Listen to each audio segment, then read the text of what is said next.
বন্ধুরা, doctor strange হলো Marvel ইউনিভার্সের সবথেকে শক্তিশালী ম্যাজিশিয়ানদের মধ্যে একজন। অন্যদিকে ডক্টর ফেট ডিসি ইউনিভার্সের একটি শক্তিশালী নাবু ফর্ম, যে নিজের ম্যাজিককে ব্যবহার করে যে কোনো কিছুকে একেবারে করতে পারে। ডক্টর স্ট্রেঞ্জ এবং ডক্টর ফেটের মধ্যে অনেকটাই বেশি পরিমাণে সিমিলারিটি রয়েছে। যেমন এই দুটো ক্যারেক্টারই হলো সরসরার। এই দুটো ক্যারেক্টারের কাছে ফিউচার দেখার এবিলিটি রয়েছে। এরা দুজনেই একেবারে ইলিউশনকে ক্রিয়েট করতে পারে এবং এদের দুজনের নামের আগে ডক্টর আসে। এই দুটো ক্যারেক্টারের মধ্যে এতটা বেশি পরিমাণে সিমিলারিটির জন্য অনেক সুপারহিরো ফ্যানদের মধ্যে এটাকে জানতে অনেকটাই বেশি পরিমাণে অসুবিধা হয়ে যায় যে মার্ভেলের ডক্টর স্ট্রেঞ্জ এবং ডিসি ডক্টর ফেটের মধ্যে আসলে কে বেশি পরিমাণে শক্তিশালী। বন্ধুরা, আজকের এই ভিডিওতে আমরা এটাকে জানারই চেষ্টা করব। বন্ধুরা, আজকের এই ভিডিওর মধ্যে আমরা ডক্টর স্ট্রেঞ্জ এবং ডক্টর ফেটের মধ্যে একটি ব্যাটল কম্পারিজন করে আমরা জানার চেষ্টা করব এই দুটো ক্যারেক্টারের মধ্যে আসলে কে বেশি পরিমাণে শক্তিশালী। বন্ধুরা, আজকের এই ভিডিওটা অনেকটাই বেশি পরিমাণে ইন্টারেস্টিং হতে চলেছে, তাই বন্ধুরা ভিডিওটাকে শেষ পর্যন্ত দেখতে ভুলবেন না। বন্ধুরা, ভিডিওটাকে শুরু করার আগে আমি আপনাদেরকে প্রথমেই বলে দিই যে আপনারা যদি এই চ্যানেলে নতুন এসে থাকেন তাহলে চ্যানেলটাকে সাবস্ক্রাইব করবেন এবং ভিডিওটা ভালো লাগলে লাইক করতেও ভুলবেন না। ডক্টর স্ট্রেঞ্জ এবং ডক্টর ফেটের এই ব্যাটল কম্পারিজনকে জানার আগে সবথেকে প্রথমে এই দুটো ক্যারেক্টারের অরিজিন এবং পাওয়ার এবং এবিলিটির সম্বন্ধে জেনে নেওয়া যাক, যাতে এই দুটো ক্যারেক্টারের ব্যাটল কম্পারিজনকে আমরা খুব সহজেই বুঝে যেতে পারি। চলুন সবথেকে প্রথমে আসা যাক ডক্টর স্ট্রেঞ্জের কাছে। Origin and power of Doctor Strange. Doctor Stephen Benjamin Strange অর্থাৎ আমাদের ডক্টর স্ট্রেঞ্জ মার্ভেলের master of mystical art. Doctor Strange আসলে অরিজিনালি ব্রিলিয়েন্ট, অ্যারোগ্যান্ট এবং একটি নিউরো সার্জন ছিল, যে নিজের প্রফেশনালে অনেকটাই বেশি পরিমাণে জনপ্রিয় ছিল। কিন্তু একদিন হঠাৎ করে যখন তার কার অ্যাক্সিডেন্ট হয়ে যায়, তখন তার অ্যাক্সিডেন্টের জন্য তার দুটো হাতই একেবারে খারাপ হয়ে যায়। কিন্তু যখন ওয়েস্টার্ন মেডিকেল ডক্টর স্ট্রেঞ্জের হাতকে ঠিক করতে একেবারে ব্যর্থ হয়ে যায়, তখন ডক্টর স্ট্রেঞ্জ একেবারে কামার তাজে পৌঁছে যায় এবং সে সেখানে পৌঁছে গিয়ে এনসেন্ট ওয়ানের কাছ থেকে ম্যাজিক্যাল পাওয়ার এবং এবিলিটির ট্রেনিং নিতে থাকে, যার ফলে সে পরিণত হয়ে যায় পৃথিবীর সোর্স অফ সুপ্রিম। এবার আসা যাক ডক্টর স্ট্রেঞ্জের পাওয়ারের কাছে। ডক্টর স্ট্রেঞ্জ নিজের ম্যাজিকের উপরে অনেকটাই বেশি পরিমাণে দক্ষতা অর্জন করে নিয়েছে, যার ফলে সে কঠিন থেকে কঠিন ম্যাজিককেও খুব কম সময়ের মধ্যেই শিখে যেতে পারে এবং সেটিকে কাস্ট করতেও পারে। ডক্টর স্ট্রেঞ্জ এনসেন্ট ওয়ানের মারা যাওয়ার পর সে পুরো পৃথিবীকেই একেবারে প্রোটেক্ট করতে থাকে, যার কাজ হলো পুরো পৃথিবীকে ম্যাজিক্যাল বিপদ থেকে একেবারে রক্ষা করা। ডক্টর স্ট্রেঞ্জের কাছে কিছু বেসিক পাওয়ার রয়েছে, যেমন spell casting, portal creation, inter dimension travel, energy projection, mirror dimension travel, Astral projection, transportation, teleportation, telekinesis, telepathy, fire manipulation এবং টাইম ম্যানিপুলেশন। ডক্টর স্ট্রেঞ্জ আসলে এলড্রিজ ম্যাজিককে ব্যবহার করে থাকে এবং সে এলড্রিজ ম্যাজিককে ব্যবহার করে যে কোনো ধরনের শক্তিশালী শিল্ড এবং ওয়েপনকেও সে একেবারে তৈরি করে নিতে পারে, এনার্জিকে প্রজেক্ট করতে পারে এবং সে পোর্টালকে ক্রিয়েট করে যে কোনো জায়গার মধ্যেই অতি সহজে পৌঁছে যেতে পারে। এর সাথে সাথে doctor strange inter dimension travel করতেও পারে, এমনকি ডক্টর স্ট্রেঞ্জ কোনো কিছুকে হাত না লাগিয়ে তাকে একেবারে ম্যানিপুলেট করতে পারে এবং ডক্টর স্ট্রেঞ্জ চাইলে সেটিকে সে একেবারে পুরোভাবে কন্ট্রোল করতেও পারে। ডক্টর স্ট্রেঞ্জ নিজের বডি থেকে একেবারে আলাদা হয়ে গিয়ে অ্যাস্ট্রাল ফর্মের মধ্যেও পৌঁছে যেতে পারে। সে ম্যাজিককে ব্যবহার করে এনার্জি ব্লাস্টকে একেবারে প্রডিউস করতে পারে, এমনকি ডক্টর স্ট্রেঞ্জ নিজের সাথে সাথে অন্য কোনো ক্যারেক্টারকেও একেবারে টেলিপোর্ট করিয়ে দিতে পারে, যেটি আমরা সবথেকে বড় উদাহরণকে দেখতে পেয়েছিলাম অ্যাভেঞ্জার এন্ড গেমের মধ্যে, যখন ডক্টর স্ট্রেঞ্জ ব্যাটেল অফ আর্থের মধ্যে পুরো পৃথিবীর মধ্যে সমস্ত সুপারহিরোকে একেবারে নিয়ে এসে গিয়েছিল। ডক্টর স্ট্রেঞ্জের কাছে ক্লব লেভিটেশনও রয়েছে, যার ফলে ডক্টর স্ট্রেঞ্জ আকাশে উড়তেও পারে। এমনকি ডক্টর স্ট্রেঞ্জ যদি কারোর সাথে লড়াই করে, তখন ওই লড়াইয়ের মধ্যে খুবই খারাপ সিচুয়েশন এসে গেলে সে তার অপোনেন্টকে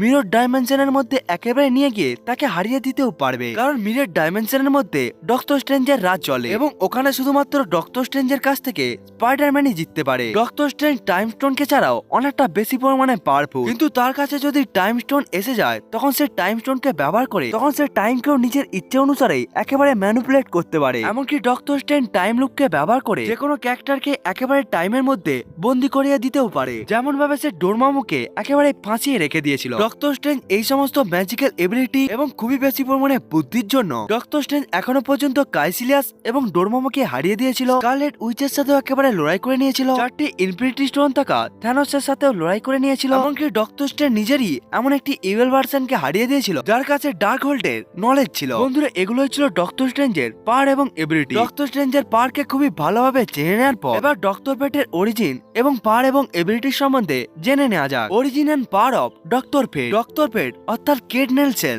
ডিসি ইউনিভার্সের মধ্যে একটি গ্রেটেস্ট ম্যাজিশিয়ানদের মধ্যে একজন এবং সে পাওয়ারফুল সরসরার হওয়ার সাথে সাথে সে লর্ড অফ নাবুর একটি অবতার। কেট নেলসন আসলে যখন ছোট ছিল তখন সে নিজের পিতার সাথে মেসোপটেমিয়াম সভ্যতাকে একেবারে এক্সপ্লোর করছিল এবং সেখানেই সে পিরামিডকে খুঁজতে খুঁজতে সে একটি টমকেও একেবারে পেয়ে যায় এবং যখনই সে ওই টমকে একেবারে খুলে নেয় তখনই ওখান থেকে একটি পয়জনাস গ্যাস বেরিয়ে যায় এবং ওই গ্যাসের জন্য ক্যান্টের পিতা মারা যায় এবং এরপরে ওই স্টর্ম থেকে একেবারে নাবু বেরিয়ে আসে। নাবু ডিসি কমিকের মধ্যে গড অফ অর্ডার, যার কাছে লিমিটলেস ম্যাজিক্যাল পাওয়ার রয়েছে এবং সে ডিসি ইউনিভার্সের মধ্যে নিজের হেলমেটকে ব্যবহার করে সে নিজের জন্য একটি আবদারকেও একেবারে বেছে নেয় এবং সে তাকে পজেস করে একেবারে সে নিজের পাওয়ারকেও একেবারে দিয়ে দেয়। নাবু বাইরে এসে যাওয়ার পর সে কেন্টের ওই খারাপ অবস্থাকে দেখে সে কেন্টকে একেবারে নিজের সাথে রেখে নেয় এবং এরপরে নাবু কেট উইলসনকে সমস্ত ধরনের ম্যাজিক্যাল পাওয়ার এবং এবিলিটিকে শেখাতে থাকে, যার ফলে সে পরে গিয়ে সে কেন্টকে একটি ম্যাজিক্যাল হেলমেটও দিয়ে দেয়, যে হেলমেটের নাম ছিল ম্যাজিক্যাল অফ ফেট, যেটিকে পরার পরে নাবু কেন্টের বডিকে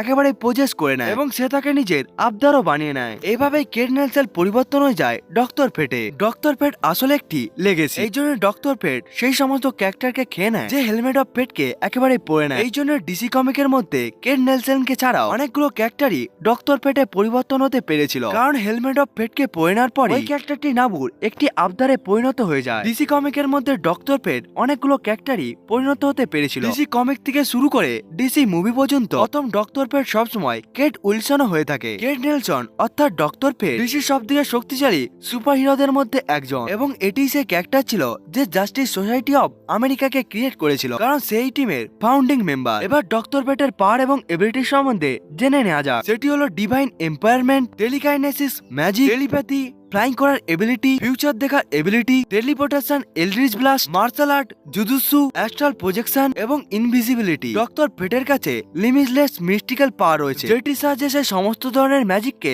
ব্যবহার করতেও জানে এবং ডিসি কমিকের মধ্যে এমন বলা হয়েছিল ডক্টর ফেট 1000-এরও বেশি ম্যাজিক্যাল পাওয়ারকে ব্যবহার করতে জানে। একবার হেলমেট অফ ফেটকে পরে নেওয়ার পর ডক্টর ফেটের স্ট্রেংথ এবং ডিউরেবিলিটিও অনেকটা বেশি পরিমাণে বেড়ে যায়। এই জন্য ডক্টর ফেটের ফর্মে কেট নেলসনকে কখনোই হার্ট করাই যায় না, কারণ লর্ড অফ নাবুর আবদার হওয়ার জন্য নাবুর হেলমেটকে পরে নেওয়ার পরেই তার ফিজিক্যাল স্ট্রেংথ অনেকটাই বেশি পরিমাণে ইনক্রিজ হয়ে যায়। এই কারণে ডক্টর ফেট নিজের হেলমেটের উপর অনেকটাই বেশি পরিমাণে নির্ভরশীল এবং ডক্টর ফেট নিজের হেলমেটকে ছাড়া একটি সাধারণ মানুষের মতোই শক্তিশালী হয়ে থাকে। কিন্তু এতটা তো স্পষ্ট যে যতক্ষণ পর্যন্ত ডক্টর ফেট নিজের প্রপার ফর্মে থাকবে ততক্ষণ পর্যন্ত কোনো মিলিটারি ওয়েপন বা কোনো বোমের বিস্ফোরণও তাকে একটু মাত্রও হার্ট করতে পারে না। এসব ছাড়াও ডক্টর ফেটের কাছে একটি ক্লব ডেস্টিনিও রয়েছে, যেটি ডক্টর স্ট্রেঞ্জের ক্লব নেভিটেশনের মতোই হয়ে থাকে। অর্থাৎ এই ক্ল ডক্টর ফেটকে একেবারে উড়াতেও পারে এবং তাকে অনেক ধরনের ইভেল ম্যাজিক থেকে বাঁচাতেও পারে এবং এটি পুরোভাবে ফায়ার প্রুফ হয়ে থাকে। বন্ধুরা, এই দুটি ম্যাজিশিয়ানের পুরো পাওয়ারকে খুবই ভালোভাবে জেনে নেওয়ার পর আসুন এদের ব্যাটেল কম্পারিজনের কাছে আসা যাক এবং জানা যাক এই দুটো ম্যাজিশিয়ানদের মধ্যে কে বেশি পরিমাণে শক্তিশালী বলে। ডক্টর স্ট্রেঞ্জ এবং ডক্টর ফেট খুবই বেশি পরিমাণে পাওয়ারফুল এবং এই দুটো ক্যারেক্টারই নিজেদের ম্যাজিক্যাল পাওয়ারকে ব্যবহার করে অনেক শক্তিশালী ম্যাজিক্যাল বিংকেও হারিয়ে দিতে পারে। কিন্তু যখন কথা হয় এই দুটো ক্যারেক্টারের মধ্যে কে বেশি পরিমাণে শক্তিশালী বলে, তখন ওটি ক্লিয়ারলি ডক্টর ফেট হয়ে থাকে এবং এটা এই জন্যই কারণ ডক্টর ফেট হলো একটি গডের আবদার, যেই গডের নাম হলো নাবু এবং নাবুর কাছ থেকে ডক্টর ফেট একটি হেলমেট অফ ফেটকেও পেয়েছিল এবং এটিকে পরে নেওয়ার পরই ডক্টর ফেটের ফিজিক্যাল এবিলিটি, ডিউরেবিলিটি এবং স্পিড বেড়ে যাওয়ার সাথে সাথে ডক্টর ফেট হেলমেট অফ ফেটকে পরে নেওয়ার পর সে প্রায় অমর হয়ে যায়। ডক্টর স্ট্রেঞ্জ ডক্টর ফেটের থেকে ট্যাকটিক্সের দিকে অনেকটাই বেশি পরিমাণে আগিয়ে রয়েছে। ডক্টর স্ট্রেঞ্জ আসলে এমন অনেক ক্যারেক্টারকেও হারিয়ে দিয়েছিল যারা আসলে ডক্টর স্ট্রেঞ্জের থেকেও অনেকটা বেশি পরিমাণে পাওয়ারফুল। ওই সমস্ত ক্যারেক্টার গুলোকে হারানোর জন্য ডক্টর স্ট্রেঞ্জ নিজের ট্যাকটিক্স এবং ম্যাজিক্যাল পাওয়ারের সাথে সাথে সে নিজের বিভিন্ন ধরনের ম্যাজিক্যাল ওয়েপনকেও ব্যবহার করেছিল। কিন্তু ডক্টর ফেটের সামনে ডক্টর স্ট্রেঞ্জের এই পাওয়ার এবং এবিলিটি কাজ করবে না, কারণ ডক্টর ফেটের ম্যাজিক্যাল পাওয়ার ডক্টর স্ট্রেঞ্জের ম্যাজিক্যাল পাওয়ারের থেকে অনেকটাই বেশি। ডক্টর স্ট্রেঞ্জের ম্যাজিক্যাল অ্যাটাক গুলো ডক্টর ফেটের উপরে অতটা বেশি পরিমাণে কার্যকর হবে না, কিন্তু ডক্টর ফেটের অ্যাটাক গুলো ডক্টর স্ট্রেঞ্জের উপর অনেকটাই বেশি পরিমাণে প্রভাব ফেলাতে পারবে, যেখানে ডক্টর স্ট্রেঞ্জ নিজের ম্যাজিককে ব্যবহার করার জন্য বিভিন্ন ধরনের স্পেলকে কাস্ট করে থাকে এবং তখনই ডক্টর স্ট্রেঞ্জের ম্যাজিক কাজ করে থাকে। অন্যদিকে ডক্টর ফেট শুধুমাত্র চিন্তা করে নিজের ম্যাজিক্যাল পাওয়ারকে ব্যবহার করতে পারে এবং স্পেলকে কাস্ট করা তার ইচ্ছে মতো হয়ে থাকে, কারণ ডক্টর ফেট স্পেলকে কাস্ট না করেও সে ম্যাজিককে ব্যবহার করতে জানে। এই জন্য যতক্ষণের মধ্যে ডক্টর স্ট্রেঞ্জ ডক্টর ফেটের মধ্যে অ্যাটাক করবে ওই সময়ের মধ্যে ডক্টর ফেট ডক্টর স্ট্রেঞ্জের উপরে অনেকগুলো অ্যাটাক করে দিতে পারবে। এই লড়াইয়ের মধ্যে ডক্টর স্ট্রেঞ্জের শুধুমাত্র ট্যাকটিক্সই কাজে লাগবে, কারণ ডক্টর স্ট্রেঞ্জ স্ট্রেঞ্জ যদি কোনো ধরনের ট্যাকটিক্সকে ব্যবহার করে সে ডক্টর পেটের মাথা থেকে হেলমেটকে বার করে দিতে পারে, তখন ডক্টর স্ট্রেঞ্জের ওই লড়াইকে জেতার চান্স কিছুটা বেড়ে যেতে পারবে। কারণ ডক্টর পেটের মাথা থেকে হেলমেট পালিয়ে যাওয়ার পর সে একটি সাধারণ মানুষের মতোই শক্তিশালী হয়ে যায়, অর্থাৎ ততটাই যতটা ডক্টর স্ট্রেঞ্জ হয়ে থাকে। এমন পরিস্থিতিতে ডক্টর স্ট্রেঞ্জের ওই লড়াইকে জেতার চান্স কিছুটা বেশি হয়ে যায়, কিন্তু এটাকে করা প্র্যাকটিক্যালি অনেকটাই কঠিন একটি কাজ। কারণ ডক্টর ফেট যদি নিজের হেলমেট অফ ফেটকে পরে নেয়, তখন তার মাথা থেকে ওই হেলমেটকে বার করা অনেকটা একটি কঠিন কাজ। এই জন্য এই সমস্ত ফ্যাক্টরের উপরে ভিত্তি করে আমরা বলতে পারি ডক্টর ফেট ডক্টর স্ট্রেঞ্জের থেকে ফিজিক্যালি অনেকটাই বেশি পরিমাণে শক্তিশালী। এমনকি ডক্টর ফেটের ম্যাজিক্যাল এবিলিটি গুলো ডক্টর স্ট্রেঞ্জের থেকে অনেকটাই বেশি পরিমাণে স্ট্রং। এমনকি ডক্টর ফেট কোনো ধরনের ম্যাজিক্যাল স্পেলকে ব্যবহার না করেও সে ম্যাজিককে ব্যবহার করতে পারবে। এসব ছাড়াও ডক্টর ফেটের কাছে একটি অ্যাডভান্টেজ হলো এই যে তার কাছে গডের পাওয়ার রয়েছে। এই কারণে বন্ধুরা আমার মতে ডিসির ডক্টর ফেট মার্বেলের ডক্টর স্ট্রেঞ্জের থেকে অনেকটাই বেশি পরিমাণে পাওয়ারফুল। এই জন্য ডক্টর ফেটের সাথে ডক্টর স্ট্রেঞ্জের লড়াইয়ের মধ্যে ডক্টর ফেট ওই লড়াইকে জিতে যেতে পারবে। বন্ধুরা এটা তো ছিল আমার ওপিনিয়ন। বন্ধুরা আপনাদের কি মনে হয় কমেন্ট করে বলতে ভুলবেন না। বন্ধুরা আজকের এই ভিডিওটা এতটা পর্যন্তই, দেখা হচ্ছে অন্য একটি ভিডিওতে। ততক্ষণের জন্য বাই বাই।